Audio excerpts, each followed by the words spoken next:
Iya, oke, mari kita sambung lagi kelanjutan dari novel Gunung Hua. Setelah memotong puluhan bahkan ratusan baja dingin, Chung Myun pun berbaring di atas tempat tidur.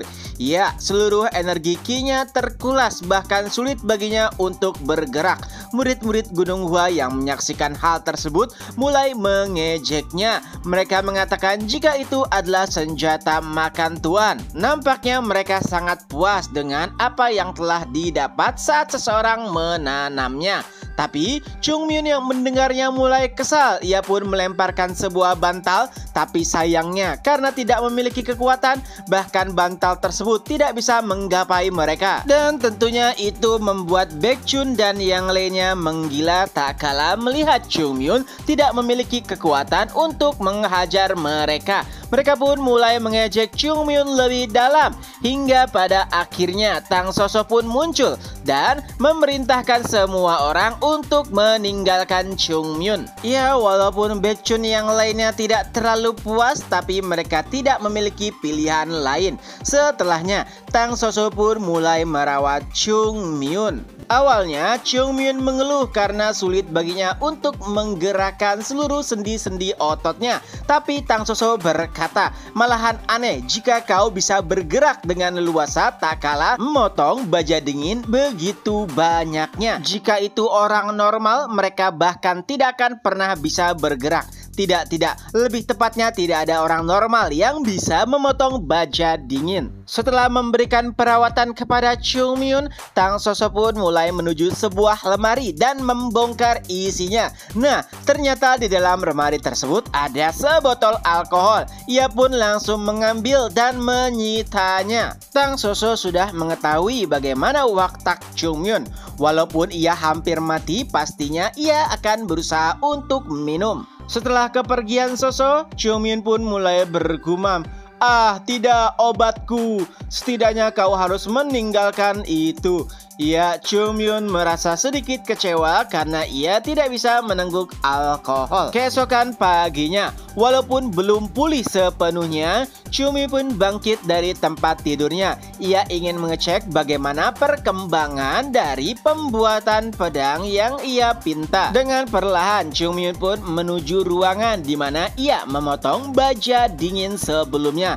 Tapi sayangnya tidak ada seorang pun di sana. Lalu seseorang pun berkata kepada Chung Myun jika mereka telah pindah ke ruangan lainnya. Dan bahkan sebelum mencapai ruangan tersebut, Chung Myun telah mendengar omelan juga keluhan dari banyak orang.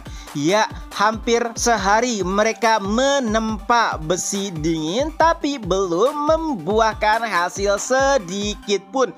Bahkan ada beberapa orang yang kehabisan tenaga lalu pingsan. Tapi nampaknya beberapa orang tidak terlalu peduli dengan kejadian tersebut. Mereka hanya menimpa sambil mengeluh, dan juga mereka harus mendengar omelan dari penatua Tang Jopyung. Seorang pengrajin pun mulai berkata, "Ini gila, bahkan besi yang aku pukul belum membuahkan hasil. Sampai kapan kita harus melakukan ini?" Lalu Tang Jopyung pun berkata, "Dasar lemah, untuk menempa besi dingin setidaknya membutuhkan waktu 1 minggu." Mendengar hal tersebut tentu saja membuat para pengrajin terkejut.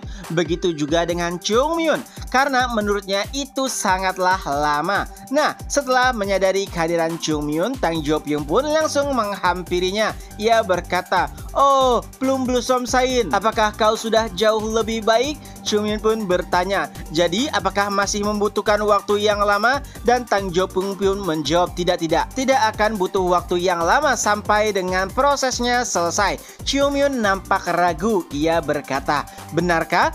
Tapi nampaknya konsep waktu di antara kita berbeda." Tang Jopyung pun mulai menjelaskan beberapa hal. Lalu setelahnya ia pun menarik Chung Myun ke suatu tempat. Nah, ternyata itu adalah tempat di mana Tang Jopyung membuat sebuah pedang khusus. Jopyung mengatakan jika itu akan dibuatkan langsung untuk Plum Blossom Sign. Tentu saja itu membuat Chungmyun terkejut. Ia berkata, kenapa kau melakukan sesuatu yang tidak aku minta? Tang Jo-pyung pun menjelaskan, setelah melihat kesulitan yang kau alami setelah memotong besi dingin kemarin, aku nampaknya sadar. Bahkan seorang Plum Blossom Sign kekuatannya bisa menurun tak kala mereka menua. Jadi untuk mengimbangi hal tersebut akan ku buatkan pedang terbaik di dunia. Aku bertanya-tanya, pada umurku yang seperti ini kenapa aku belum mati? Nampaknya memang setiap orang memiliki perannya masing-masing, dan peranku kali ini adalah membuat pedang terbaik untuk Plum Blossom Sign. Chungmyun yang awalnya tidak terlalu setuju dengan gagasan tersebut kini hanya bisa terdiam. Pedang khusus untukku? Tapi tiba-tiba Tang Jo-pyung meraih lengan Chungmyun dan berusaha melukainya. Sontak bahkan Chungmyun hampir menendang pria tua tersebut. Tapi Chungmyun menghentikannya dan berkata, apa yang kau lakukan? Tang Jo-pyung pun menjelaskan, berikan darah untuk besi dingin yang akan ku tempa ini. Nah, Chungmyun pun mulai mengikutinya dan tak kalah darah tersebut menetes, besi dingin itu pun menyerap seluruh darah Chungmyun. Tentunya itu membuatnya terkejut, dan tak lama kemudian Tang Jo-pyung pun mulai menempanya dengan sepenuh hati. Itu akan menjadi pedang terbaik yang pernah ada di dunia. Oh ya, sebelumnya Chungmyun berkata jika ia bukan Plum Blossom Sign. Chungmyun mengatakan hal tersebut dengan serius karena ia tidak ingin menerima sebuah barang yang bukan ditujukan khusus untuknya. Ya, memang benar, Chungmyun adalah Plum Blossom Sign dahulu, tapi kali ini ia hanyalah Chungmyun. Jadi nampaknya tidak elok bagi Chungmyun untuk menerima barang spesial tersebut.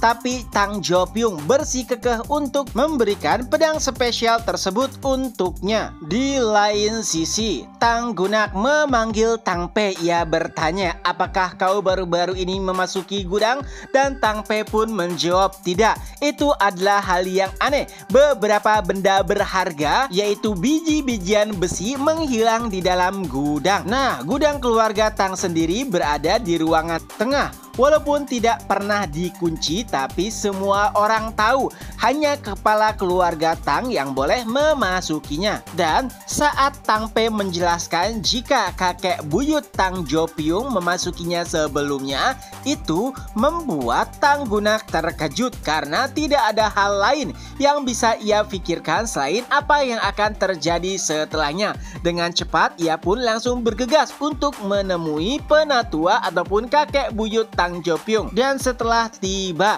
Tang Gunak masih belum bisa mengucapkan kata-kata karena ia nampak kelelahan. Tapi apa yang ia lihat adalah penampakan seorang pandai besi ahli yang sedang menempa sebuah pedang hebat. Pandangannya beralih ke arah Chungmyun, tapi Chungmyun hanya terdiam. Tang Gunak pun mulai berbicara. Paman buyut, alih-alih menjawab perkataan tersebut, Tang Jo-pyung malah mulai bercerita. Sudah lama aku mengabdikan diri di keluarga Tang. Ada banyak senjata yang telah aku buat. Kadang aku merasa puas dan kadang aku tidak merasa puas. Intinya apa yang ia ucapkan adalah bagaimana cara ia menggambarkan tentang mahakarya besar yang sedang ia buat kala itu. Itu adalah perkataan yang tulus. Tang Gunak bahkan tidak bisa menanggapinya. Adapun Chungmyun, ada kalanya ia ingin mengatakan jika dirinya bukanlah Plum Blossom Sign,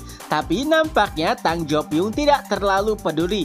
Menurutnya, mau itu Plum Blossom Sign atau bukan, siapapun yang menerima pedang tersebut adalah Plum Blossom Sign karena ia berasal dari Gunung Hua. 3 hari pun berlalu, akhirnya pedang spesial yang diciptakan hanya untuk Plum Blossom Sign pun berhasil terlahir. Jo-pyung pun membawanya ke arah Chungmyun. Ia bertanya, bagaimana menurutmu? Tentu saja tidak ada hal yang bisa dijelaskan selain kata-kata sempurna. Setidaknya menurut Chungmyun itu adalah pedang terbaik yang pernah ia lihat. seumur hidupnya. Dan setelahnya, Tang Jopyun pun berkata, beri nama kepada pedang tersebut. Pedang yang ada di hadapan Chungmyun berwarna hitam gelap. Lalu Chungmyun pun berkata, akan kunamai pedang bunga plum beraroma gelap. Dengan itu pula chapter pun berakhir. Nah, itulah kelanjutan dari novel Gunung Hua. Semoga terhibur. Ketemu lagi di next video. Bye bye.